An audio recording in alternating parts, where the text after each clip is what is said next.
तो बेटा third question जो है वो था आपका सिल्वर नाइट्रेट। थर्ड क्वेश्चन में क्या दिया हुआ था, ये रिएक्शन लिखी हुई मैंने, उसमें क्वेश्चन में गिवन है सिल्वर नाइट्रेट और सोडियम क्लोराइड रिएक्ट करते हैं, silver chloride and sodium nitrate आपका बनता है। तो on the basis of law of conservation of मास हमें क्या करना है, इसमें हमें रिएक्टेंट का मास गिवन है, प्रोडक्ट में एक प्रोडक्ट का मास गिवन है और एक का हमें कैलकुलेट करना है। We have to use the formula law of conservation of mass. इसमें क्या है, सबसे पहले हम क्या करेंगे, मास ऑफ रिएक्टेंट को ऐड करेंगे, 3.40 1.50 को ऐड करेंगे तो क्या आ जाएगा 4.90 ग्राम आ जाएगा। उसी तरह मास ऑफ प्रोडक्ट निकाल लेंगे हम, इन दोनों को ऐड करेंगे 2.80, ये हमें कैलकुलेट करना है, लेट एक्स, हम इसको एक्स मान लेते हैं। अब हमें क्या करना है, एक्स की वैल्यू निकालनी है हमें, ये सिल्वर नाइट्रेट में इस एक्स की वैल्यू निकालनी है। क्या करेंगे हम, जो मास ऑफ प्रोडक्ट है, मास ऑफ प्रोडक्ट कितना है, मास ऑफ प्रोडक्ट रिएक्टेंट जो हमें गिवन है दैट इज इक्वल टू 4.90 हमारा कैलकुलेट होकर आया है। और इसके बाद मास ऑफ प्रोडक्ट कितना है, मास ऑफ प्रोडक्ट्स वो कितना है आपका 2.80 प्लस में x।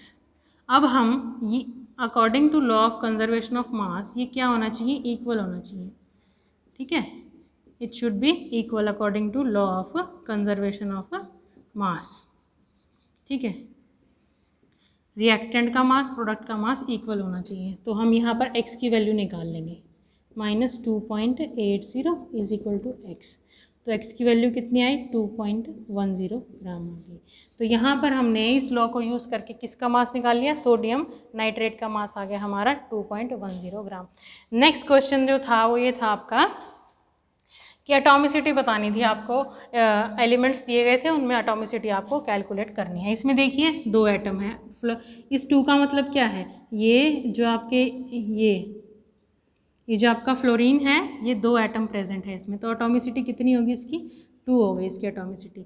और यहाँ पर फॉस्फोरस के 4 ये 4 का मतलब क्या है, ये 4 एटम प्रेजेंट है, तो एटॉमिसिटी कितनी है इसकी 4 है। यहाँ पर देखिए एक नाइट्रोजन का एटम है, ऑक्सीजन के कितने एटम हैं, 2 एटम है, यानी कि 2 + 1, 2 atom of oxygen 1 atom of nitrogen, तो ये हो जाएगा 1 + 2, कितनी होगी इसकी एटॉमिसिटी 3 हो गई।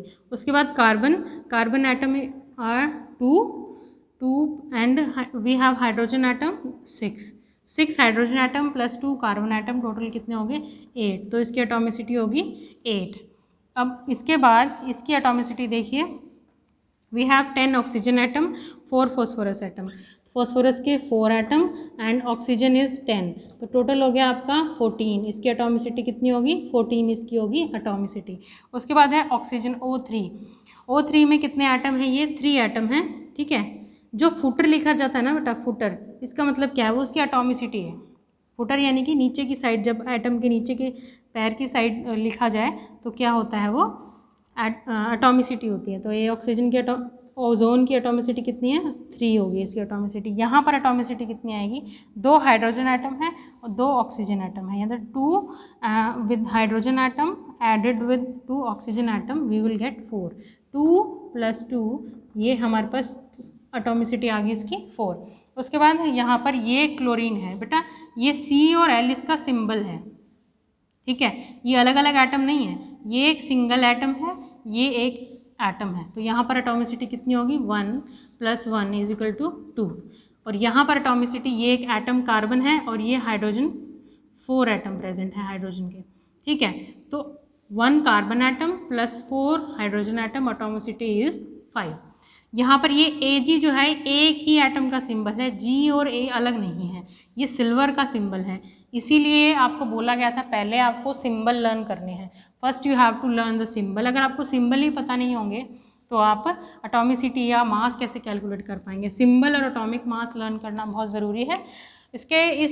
इन टॉपिक के बाद हमारा मोल कॉन्सेप्ट आएगा। मोल कॉन्सेप्ट में बहुत ज़रूरी है बेटा, आपको मास पता होना चाहिए, सिंबल पता होने चाहिए और एटॉमिक नंबर पता होना चाहिए।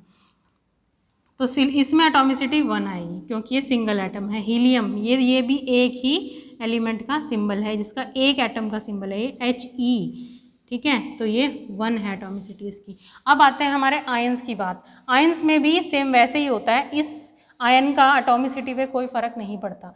पॉजिटिव, नेगेटिव, 2 नेगेटिव, 3 नेगेटिव या 5 negative, whether it is 7 negative, it doesn't affect the atomicity of the particular chemical species. तो इसमें क्या होगा, आपका ये कार्बन एटम है, 1 carbon atom and 3 oxygen atom, तो इसकी एटॉमिसिटी होगी 4 आपकी। उसके बाद फॉस्फोरस के 2 atom of phosphorus and 5 atom of oxygen, ये 5 एटम ऑफ ऑक्सीजन है, तो टोटल कितना हो गया 7 इसकी एटॉमिसिटी होगी। नेक्स्ट है आपका फॉस्फोरस PO4, ये जो 3 है चार्ज है बेटा, इसका कुछ असर नहीं पड़ेगा एटॉमिसिटी पे। फॉस्फोरस इज़ 1, ऑक्सीजन इज़ 4, तो टोटल एटॉमिसिटी 5। यहाँ पर ये देखिए, ये CO, ऑक्सीजन अगर ये इसके साइज़ का है, ऑक्सीजन और कार्बन दोनों सेम साइज़ के हैं, तो ये क्या है, कार्बन अलग है, ऑक्सीजन अलग है। लेकिन अगर ये कैपिटल है आपका और ये O बिल्कुल छोटा है इससे, तो ये कोबाल्ट का सिंबल है। कोबाल्ट का ये एक एटम होगा 1, लेकिन ये 2 एटम है, यहाँ पर एटॉमिसिटी 2 है, यहाँ पर 1 है एटॉमिसिटी। ठीक है, एटॉमिसिटी कैलकुलेट करने के लिए you have to learn the symbol, and आपको पता होना चाहिए किस चीज़ का सिंबल है। ठीक है, अगर आपको पता ही नहीं होगा तो आप एटॉमिसिटी नहीं डिस्क्राइब कर सकते। ये क्वेश्चन हमने कल किए